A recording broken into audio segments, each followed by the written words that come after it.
Assalamualaikum warahmatullahi wabarakatuh. Waalaikumsalam warahmatullahi wabarakatuh. Bismillahirrahmanirrahim. Salatu wassalamu ala rasulillah sayyidina Muhammad ibn Abdillah amma ba'du. Alhamdulillahirrahmanirrahim. Pada malam hari ini berjumpa lagi dengan saya dalam program orasi obrolan ala santri, yang pada kesempatan kali ini ada beberapa hal yang perlu kita tanyakan sama narasumber kita, dan memang tiada yang lain ya, karena narasumber kita hanya satu, yaitu Mas Abbas. Kita sapa dulu narasumber kita pada malam hari ini. Mas, sehat nih Mas? Alhamdulillah sehat Kang Deni. Gimana puasa, lancar? Alhamdulillah lancar. Oke. Sehat-sehat Kang Deni ya? Jangan begitu sih Mas. Oke. Loh, gimana orang sehat masa jangan begitu? Amin ya Allah. Amin. Oke, alhamdulillah saya sehat, Mas Abbas sehat. Semoga kita semua dalam kesehatan dan diberikan kelancaran dalam menjalankan ibadah puasa terutama. Amin, ya. Amin. Mas, ini ada beberapa hal yang mau saya tanyakan terkait nuzulul Quran, Mas. Ini kan bertepatan dengan Ramadan, istilah nuzulul Quran itu sangat melekat gitu ya. Artinya sebenarnya kayak turunnya Al-Quran itu bagaimana, atau daripada maksudnya atau ayat-ayat berkaitan itu nanti ada. Tapi untuk pertanyaan yang pertama sih di sini, kalau dari turun nuzul Quran itu kan turun Al-Quran, Mas, sebenarnya kapan dan bagaimana sih proses diturunkannya Al-Quran itu? Bismillahirrahmanirrahim. Kalau pertanyaannya itu mengenai kapan diturunkannya Al-Quranul Karim, wahyu Nabi Muhammad, yaitu memang ada perbedaan pendapat di sini di antara para ulama. Cuman memang yang masyhur dan yang kuat itu adalah 17 Ramadan. Oke, 17 Ramadan. 17 Ramadan itu ada yang mengatakan tanggal 24. Cuman yang jelas yang tidak ada khilafnya menurut Ibnu Ayallah, menurut dalam kitab Al-Kamil, itu hari Senin. Hari Senin. Hari Senin itu pasti. Nah, tanggalnya ini memang ulama berbeda pendapat. Masih khilaf gitu Mas ya. Untuk Cuman tanggal yang paling digandrungi atau banyak kita tahu dan yang paling kuat memang 17 Ramadan. 17 Ramadan. Soalnya Allah juga mengatakan wa ma anzalnahu fi 'abdin yaumal taqul jam'an. Nah, di ayat itu memang di mana itu kan perang Badar. Tanggal perang Badar 17 Ramadan. 17 Ramadan, nggih. Di 17 Ramadan pula Al-Quran itu diturunkan. Seperti itu. Jadi ulama-ulama yang memilih tanggal 17 Ramadan itu adalah sebuah hari di mana diturunkannya Al-Quran, memang itu dari ayat tersebut. Oh gitu. Lantas berarti ini kan 17 Ramadan, Mas ya? Ya. Ini ada kaitannya nggak sih Mas dengan ayat Inna anzalnahu fi lailatul qadr? Iya. Jadi ayat lain juga Allah berfirman bahwa Allah menurunkan Al-Quran itu fi lailatul qadr, pada malam Lailatul Qadar. Apakah korelasinya dengan nuzulul Quran itu atau turunnya Al-Quran itu bertepatan Lailatul Qadar atau Lailatul Qadar tanggal 17 itu? Iya. Saya bahas dulu pada ayat Inna anzalnahu fi lailatul qadr. Pada domir hu, pada lafaz Inna anzalnahu, itu memang ulama tidak bersepakat atau berbeda pendapat mengenai marji daripada domir hu tersebut. Ada yang mengatakan hu tersebut adalah Al-Quran secara utuh. Oh, diturunkannya. Ya, ada yang memang sebagian, yaitu yang Iqra ayat 1 Al-A'la sampai 5 itu. Al-Alaq, nggih. Al-Alaq sampai 5, maaf. Nah, lalu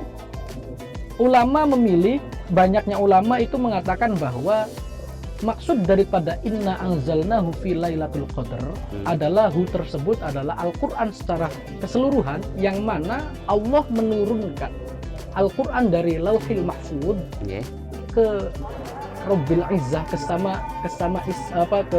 sama'id dunia, ke mulki Rabbil Izzah, atau ke langit dunia. Jadi kan cara turun Al-Quran ini menarik, Kang Deni. Al-Quran dari Lauhil Mahfuz ini diturunkan secara langsung 30 juz itu yang kita kenal. Oh, jadi langsung. secara Ya, sekaligus Iya, 30 sekaligus. juznya. Nggih. sampai langit dunia. Hmm. Ke sama'id dunia Nggih. 30 juz itu. Hmm. Lalu diturunkan Nabi, nah baru itu berangsur-angsur sesuai kebutuhan. Oh, iya. Makanya kenapa ayat pertama yang diturunkan secara masyhur itu adalah surat Al-Alaq. Al-Alaq tadi, Hmm. Iqra bismi rabbikal ladzi khalaq, Nggih. sampai ayat kelima itu ada yang mengatakan Fatihah dan sebagainya. Karena berkaitan dengan sesuai kebutuhan pada nabi tersebut. Apa yang dibutuhkan pada waktu itu. Atau peristiwa yang terjadi. Peristiwa yang Mas. terjadi Nggih. seperti itu. Begitu. Berarti kalau dari proses diturunkannya Al-Quran itu ada dua cara, Mas ya? Ya, Secara ya. langsung 30 ayat, 30 yang ayat. keduanya berangsur-angsur itu. Berangsur-angsur. Dari Lauhil Mahfud turun ke Sama'id dunia Hmm. langsung, dari Sama'id dunia turun ke Nabi itu berangsur-angsur. Berangsur-angsur. Oke, nggih. Makanya Allah itu ada menggunakan lafaz anzalna kan. Kalau di Iya. situ lafaz anzalna. Anzalna itu turun langsung. Oh, Tapi anzalna itu. di sisi lain Allah juga kadang-kadang memakai lafaz nazzala. Nggih. Lafaz nazzala itu turunnya berangsur-angsur. Oh, berarti Berarti beda, rujukannya adalah kalau anzalna berarti itu dari Lauhul Mahfud ke Sama'id dunia. dunia. Lah kalau Allah menurunkan lafaz menggunakan lafaz nazzala, Nazzalna, itu nggih. dari Sama'id dunia menuju Nabi. Nabi. Oh. Seperti itu. Berarti memang bahasa Arab itu sampai sebegitu. Oh Mas? sebegitunya. Artinya beda Sedalam itu. arti, beda makna Iya, juga, ya beda kan, lafaz. iya, beda makna. di kaidah di bahasa di aturan sastra itu kan ziyadatul harfi itu tadullu ala ziyadatil makna kan. Napa iki, Mas? Bertambahnya satu huruf Iya. saja itu bisa menambah satu makna, menambah iya. makna yang luas. Nggih, nggih. Seperti anzalna kali nazalna niku. Nazalna itu kan Nggih, beda. nggih. Siap. Itu untuk waktu sudah, turunnya Al-Quran juga sudah, Mas. Lantas di sini mungkin kalau tadi kan ada ayat yang pertama, Mas ya. Ya, Nah, sebenarnya ini kan ayat yang pertama diturunkan daripada Al-Quran sendiri itu apa, Mas? iya. Ya, memang ulama juga memang lagi-lagi tidak bersepakat akan ayat yang diturunkan awal kepada Nabi Muhammad, tetapi yang sangat banyak dan yang kita kenal ya jelas itu Al-Alaq tadi, Iqra bismi rabbikal ladzi khalaq, dan sampai yang seterusnya sampai 5 ayat tadi. Kalau ada yang menyebutkan surat Al-Fatihah gimana? Nah, kalau Al-Fatihah itu memang ada satu ulama yang menyebutkan bahwa Al-Fatihah adalah satu surat yang awal diturunkan Nabi cuma tidak kuat. Makanya kalau kita lihat di kitab-kitab tafsir, Yeah. terutama tafsir Qurtubi, itu mengatakan Al-Fatihah itu merupakan awalus surah fil Quran, tapi tilawatan la tanzila. Secara tilawah, secara kita membacanya awalnya Al-Fatihah dulu. Fatihah dulu. Tapi secara tanzil, secara diturunkannya itu tidak. Tidak. Oke. Karena memang yang masyhur itu Iqra bismi rabbikal ladzi khalaq. Oke. Dan ini mumpung ingat, Mas ya, ini kan Al-Fatihah pada urutan pertama, dan Al-Fatihah itu kan disebut dengan Ummul Kitab, Mas. Ummul Kitab, ya. Nah, maksudnya Ummul Kitab itu artinya mereka kan induk, Mas. Dari sekian banyak atau tebelnya Al-Quran 30 juz itu, Ya. induknya Al-Fatihah gitu. Maksudnya gimana itu, Mas? Begini ya. Kenapa kok Al-Fatihah dikatakan Ummul Quran? Nggih. Yang pertama yang namanya Ummun itu kan induk. Tadi Yeah. yang sudah disebutkan oleh Kang Denny tadi. Ummun itu induk, yang mana memang induk daripada Al-Quran itu Al-Fatihah. Kandungan makna dari Al-Fatihah memang mencakup seluruh yang ada di Al-Quran. Al-Quran itu kan mencakup ada akidah, Nggih. ada hukum, ada nasihat, Nggih. ada hikmah, Nggih. dan sebagainya. Lah itu sudah terkandung dalam Al-Fatihah. Al-Fatihah. Oh gitu. lafaz terkandung pada lafaz makna-makna yang terkandung pada Al-Fatihah juga itu sudah terangkum oleh kalimat Bismillahirrahmanirrahim. Jadi yang sudah terkandung di Fatihah, Iya, terkandung pada lagi di dalam Bismillah. Bismillahirrahmanirrahim. Pada Bismillah, makna Bismillahirrahmanirrahim terkandung pada pada lafaz Bismillahirrahmanirrahim. Huruf ba itu sendiri, Mas. Benar. Oh. Sehingga Tapi itu mungkin- kenapa Al-Quran itu disebut Al-Fatihah itu disebut Ummul Quran. Karena Ummul pokok Quran, yes. semuanya ada di Al-Fatihah.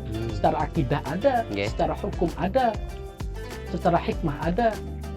Kan kalau Al-Quran itu ulama itu membaginya 4 kan.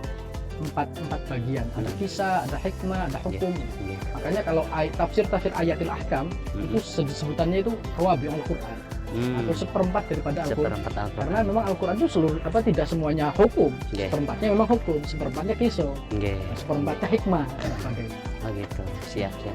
Berarti itu kayaknya kalau dikaji lebih dalam lagi tentang ba aja tuh. Wes itu Luar. panjangnya minta ampun itu ya. Al-Qurtubi itu Iya. mentafsiri surat Al-Fatihah tok, Nggih. tidak bukan apa ya. Nggih, nggih. Kalau itu jilidnya 10 jilidan.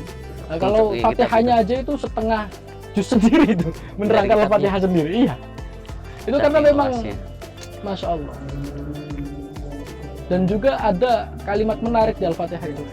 Mana? Kalimat menarik Al-Fatihah itu kan ada salah satu, kita itu SOP diturunkan oleh Allah itu apa? SOP-nya. Kita itu hidup di dunia SOP-nya apa? Beribadah. Ibadah. Nggih. Allah itu sudah memberikan clue di situ. Atau kalau bahasa balaghahnya itu ada badi' baro'atul istihlal.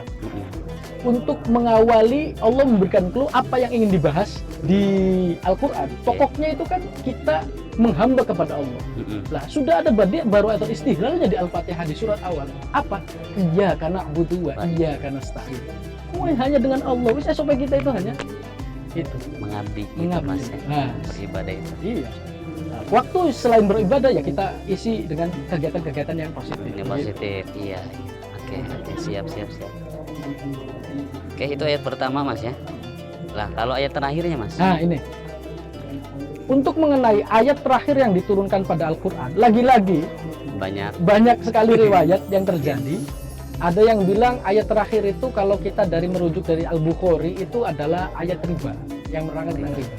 Cuman ada juga ayat terakhir yang diturunkan itu pada Haji Wada, pada wukuf, pada ketika Nabi itu wukuf di Haji Wadanya, lalu turunlah ayat Al-Yauma akmaltu lakum dinakum itu.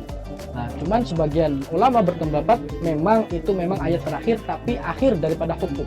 Artinya Allah memberitahu bahwa hari inilah sudah pungkas, sudah sempurna agamamu, tinggal langsung menjalankannya lah. Begitu.